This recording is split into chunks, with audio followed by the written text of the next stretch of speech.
Welcome back. It's time to continue our book, Wish by Barbara O'Connor, chapter 21. I spent the next few days watching Jackie flit around Colby like she had lived there her whole life. She talked about high school football with the mailman and took cold fried chicken to Bertha's knitting club. She set up a vegetable stand at the end of the driveway and chatted with everybody who stopped to buy beans and squash, telling them about Raleigh and her waitress job and her new driver's license. And at the thrift shop in Fairview, as I watched her laughing with the owner about a big ugly hat somebody brought in, I felt like I was seeing her for the first time. Maybe this was the new Jackie. How come I had never noticed how much everybody loved her? Even Bertha's cats couldn't get enough of her, rubbing their heads against her legs and purring in her lap.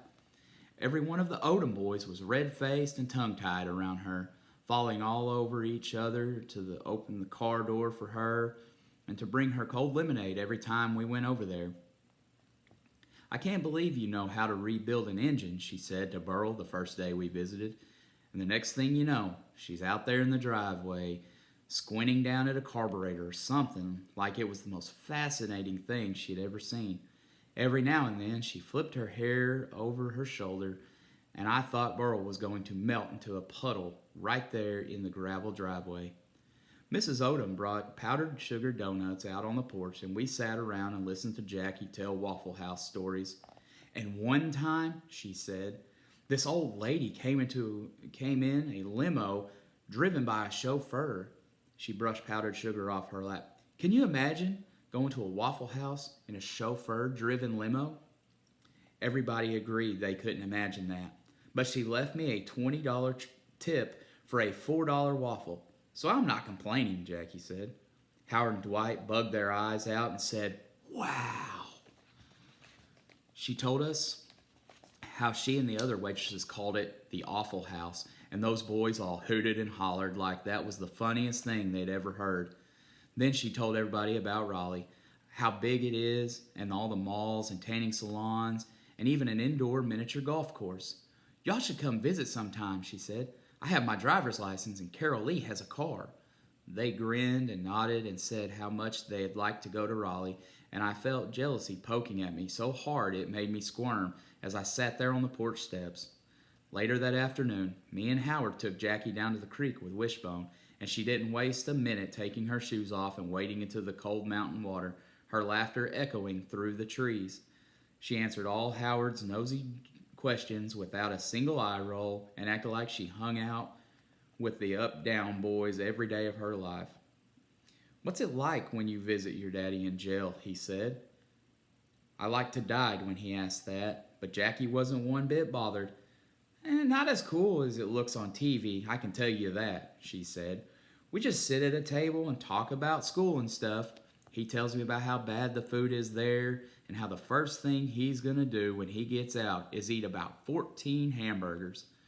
I wanted to ask her if they ever talked about me, but I was scared the answer would be no, and I would look like a loser in front of Howard. I started to remind him that Scrappy is in a correctional facility, not a jail, and he and Jackie had already moved on to talking about that Bible detective game at Sunday school. "I bet Charlie's terrible at that game," she said, giving me a poke. "Reading the Bible was not exactly a popular activity at our house, right, Charlie?" She poked me again. That night, Mrs. Odom invited me and Jackie to have supper with them.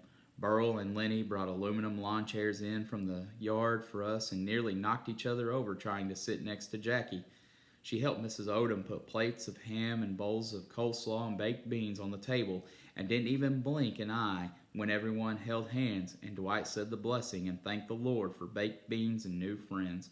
I swear, I felt invisible while everybody jibber-jabbered at that table. Jackie told them about being a majorette in 10th grade and marching in the Memorial Day parade in the rain. "Talk about a bad hair day," she said, and everybody laughed.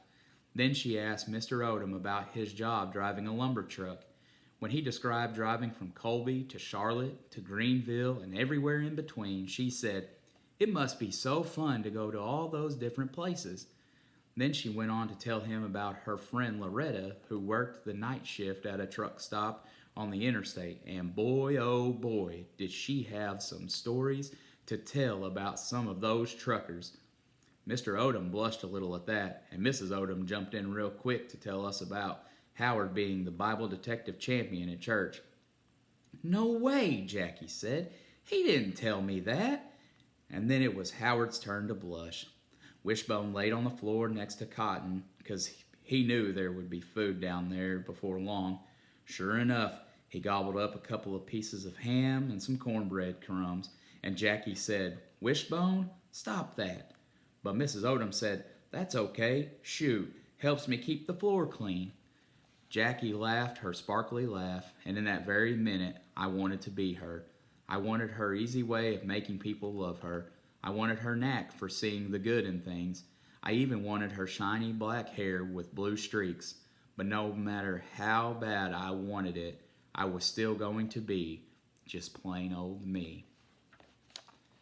That's the end of our reading for chapters 20 and 21.